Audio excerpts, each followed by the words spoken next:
The budget session of Parliament is all set to begin on Monday. The session will start with President Ramnath Kovind's address to a joint sitting of both the houses. Minister of Finance Nirmala Sitharaman will present the Economic Survey 2021-2022 on Monday and the Union Budget on Tuesday. The first part of the budget session will be held from January 31st to February 11th.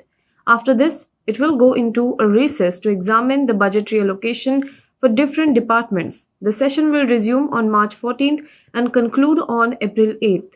The first part of the session will have 10 sittings, while the second part will have 19 sittings. Due to the COVID-19 pandemic, the Lok Sabha and the Rajya Sabha will have separate timings.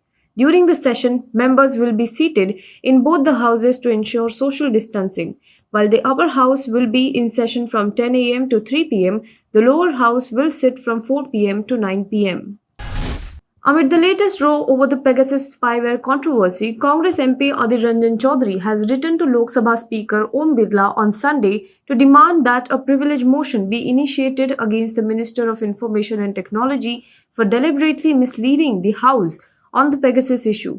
Leader of opposition in the Lok Sabha, Adhir Ranjan Chaudhary, sent the letter a day after a report by the New York Times claimed that Israeli spyware Pegasus and the missile system were the centerpieces of a roughly $2 billion deal of sophisticated weaponry and intelligence gear between India and Israel in 2017.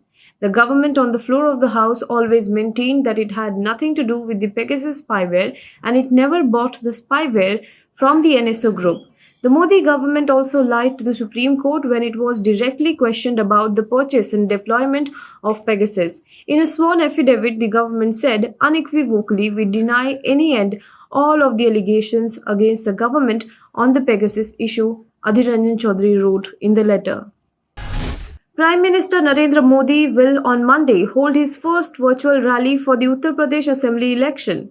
UP Chief Minister Yogi Adityanath and Deputy Chief Minister Dinesh Sharma will also attend the event from Agra and Lucknow respectively. The state BJP unit has prepared a virtual studio in Lucknow for PM Modi's Jan Chaupal virtual rally.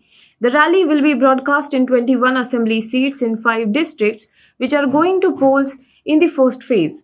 These districts are Saharanpur, Shamli, Muzaffarnagar, Baghpat and Gautam Budh Nagar. India today recorded 2.09 lakh new COVID-19 cases, 10% lower than yesterday. The positivity rate rose to 15.7% from 14.5%. The country's active caseload currently stands at 18,31,268, which is 4.43% of the total infections. The death count climbed to more than 4,95,050 with 959 COVID-related deaths. Kerala added 374 deaths as backlog to today's count. Roger Federer took to Instagram to share a heartfelt message for his longtime friend and rival Rafael Nadal after the latter won Australian Open crown on Sunday for a record 21st Grand Slam title. Nadal defeated Daniil Medvedev in the Australian Open men's single final on Sunday, coming from 2 sets down in the title clash. With his victory, Nadal overtook Roger Federer and Novak Djokovic in the list of most men's singles majors and became the first ever male player to win more than 20 Grand Slam titles in singles.